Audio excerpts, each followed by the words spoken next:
제1조 법원. 이럴 때는 어떨까요? 어떤 분쟁이 생겼는데 법에도 규정이 없고 사회 관습도 없다면 판사는 무엇을 기준으로 판단할까요? 민법 제1조는 이렇게 말합니다. 먼저 법률을 적용하고 법률이 없으면 관습법을 따르며 그마저 없으면 조리, 즉 상식과 이치에 따라 판단합니다. 법률, 국회가 만든 공식적인 법. 관습법, 오랫동안 사회에서 반복되어 법처럼 인정된 관행. 조리, 법도 관습도 없을 때 상식과 공평한 이치로 판단하는 기준. 제2조 신의성실. 이럴 때는 어떨까요? 계약서에는 문제가 없지만 상대방을 속이거나 부당하게 이용했다면 그래도 법적으로 문제가 없을까요? 민법은 신의성실의 원칙을 두고 있습니다. 권리를 행사하거나 의무를 이행할 때는 서로 신의와 성실에 따라 행동해야 합니다. 또한 권리는 남용해서는 안 됩니다. 제1편 총칙. 제1장 통칙. 제1조 법원, 민사에 관하여 법률의 규정이 없으면 관습법에 의하고 관습법이 없으면 조리에 의한다. 제2조 신의성실. 권리의 행사와 의무의 이행은 신의에 조차 성실히 하여야 한다. 권리는 남용하지 못한다. 제3조 권리능력. 이럴 때는 어떨까요? 사람은 언제부터 법적으로 권리를 가질까요? 민법은 이렇게 말합니다. 사람은 살아있는 동안 권리와 의무의 주체가 됩니다. 즉 사람은 재산을 가질 수 있고 계약을 할 수 있으며 법적 보호를 받을 수 있습니다. 제2장 인. 제1절 능력. 제3조 권리 능력의 존속기간. 사람은 생존한 동안 권리와 의무의 주체가 된다. 제4조 성년. 이럴 때는 어떨까요? 17살과 19살은 법적으로 어떤 차이가 있을까요? 민법에서는 19세가 되면 성년이 됩니다. 성년이 되면 스스로 법률 행위를 할 수 있습니다. 제4조 성년. 사람은 19세로 성년에 이르게 된다. 제5조 미성년자. 이럴 때는 어떨까요?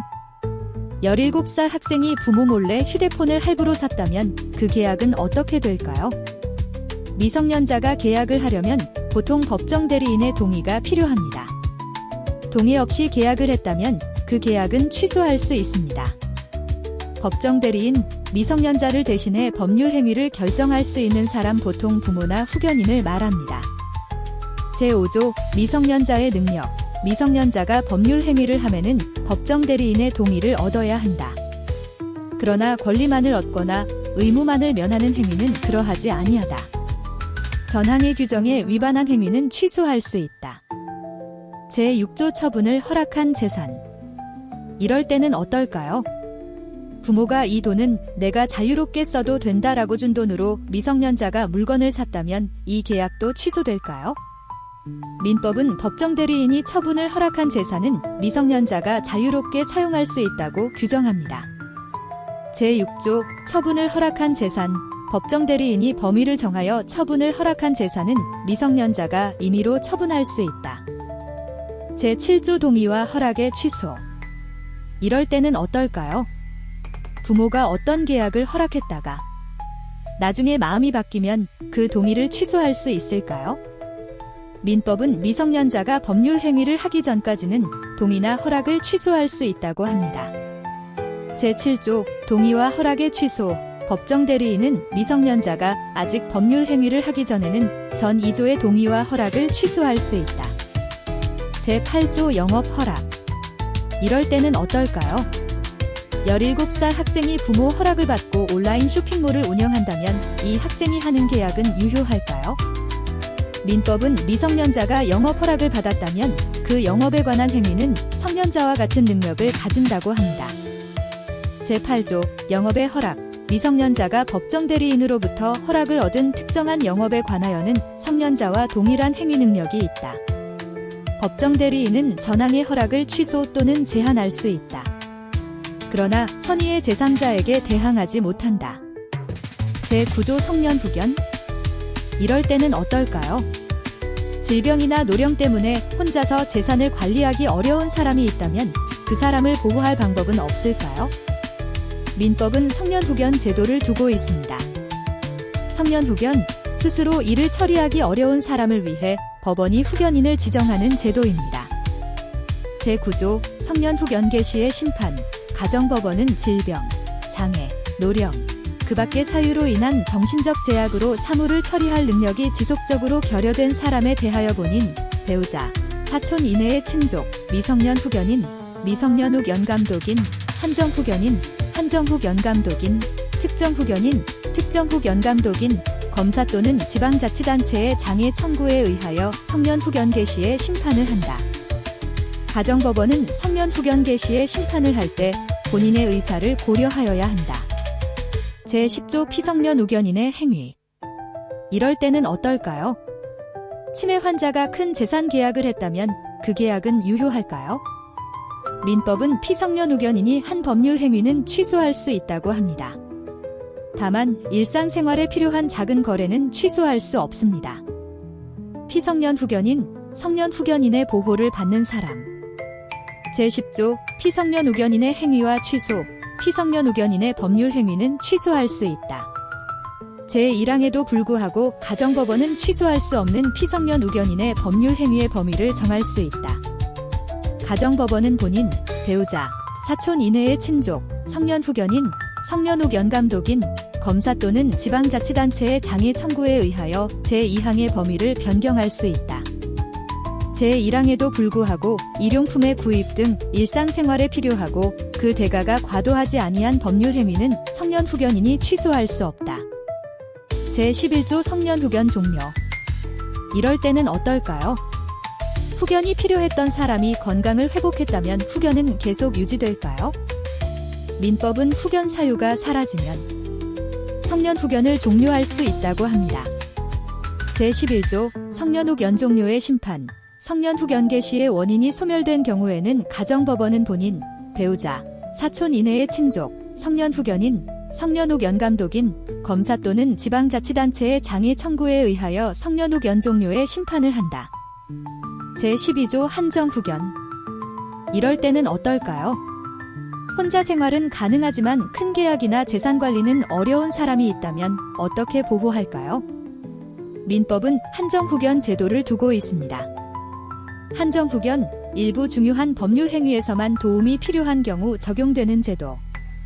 제12조 한정 후견 개시의 심판, 가정법원은 질병, 장애, 노령, 그 밖의 사유로 인한 정신적 제약으로 사무를 처리할 능력이 부족한 사람에 대하여 본인, 배우자, 사촌 이내의 친족, 미성년 후견인, 미성년 후 연감독인, 성년 후견인, 성년 후 연감독인, 특정 후견인, 특정 후 연감독인, 검사 또는 지방자치단체의 장애 청구에 의하여 한정 후 연개시의 심판을 한다.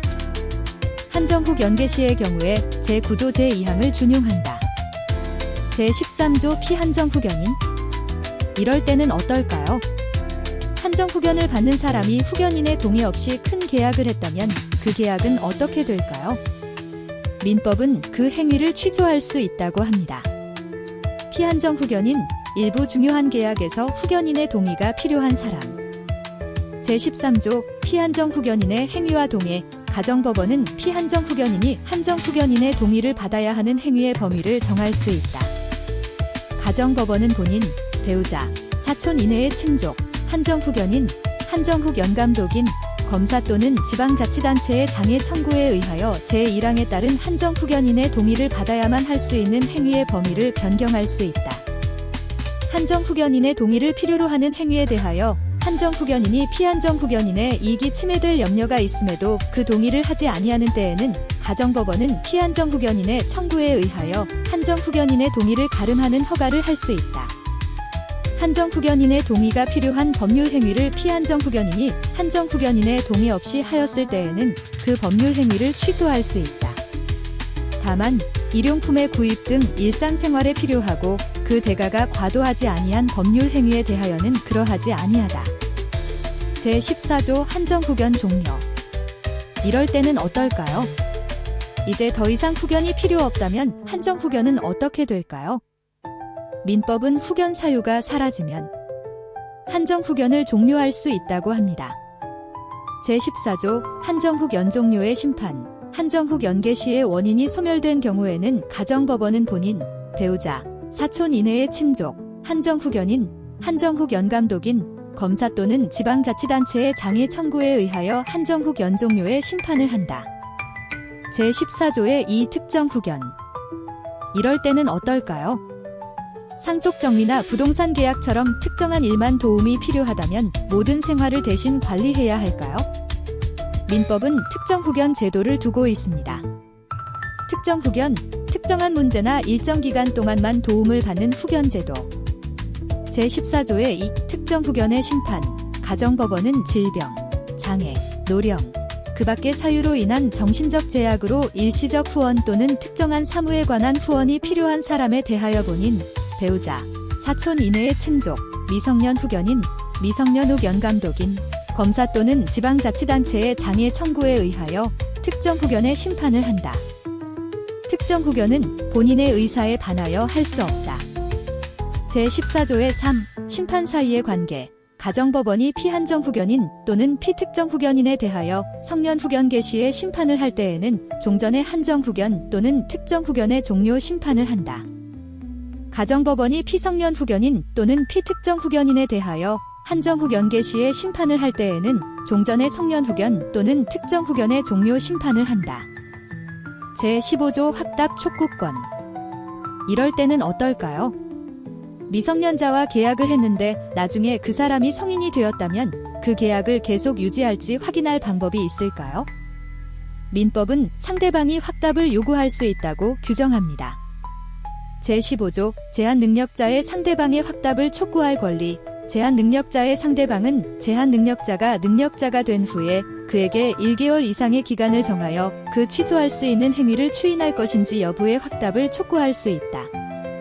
능력자로 된 사람이 그 기간 내에 확답을 발송하지 아니하면 그 행위를 추인한 것으로 본다.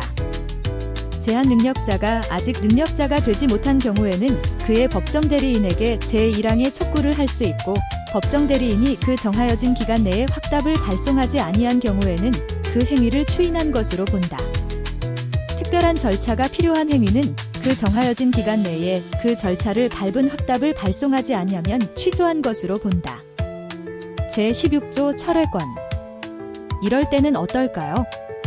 미성년자와 계약을 했는데 아직 추인도 없고 부모 동의도 없다면 상대방은 계약을 취소할 수 있을까요? 민법은 추인이 있을 때까지 계약을 철회할 수 있다고 합니다. 제16조 제한 능력자의 상대방의 철회권과 거절권. 제한 능력자가 맺은 계약은 추인이 있을 때까지 상대방이 그 의사표시를 철회할 수 있다.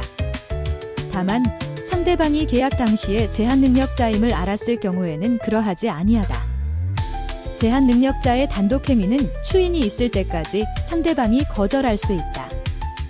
제1항의 철회나 제2항의 거절의 의사표시는 제한 능력자에게도 할 수 있다.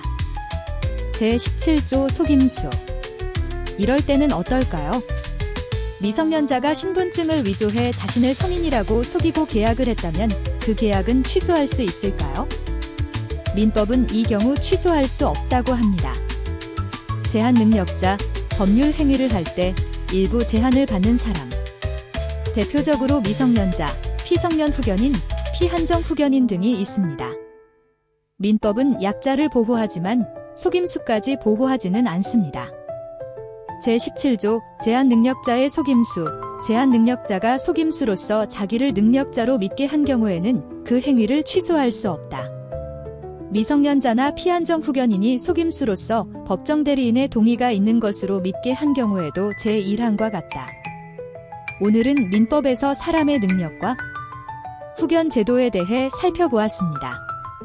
그렇다면 사람의 법적인 위치는 어디를 기준으로 정할까요? 예를 들어 어떤 사람이 서울에 살다가 부산으로 이사를 갔다면 법적으로 그의 주소는 어디가 될까요? 이 문제는 민법 제2절 주소에서 설명합니다. 다음 영상에서는 민법에서 말하는 주소의 의미를 살펴보겠습니다.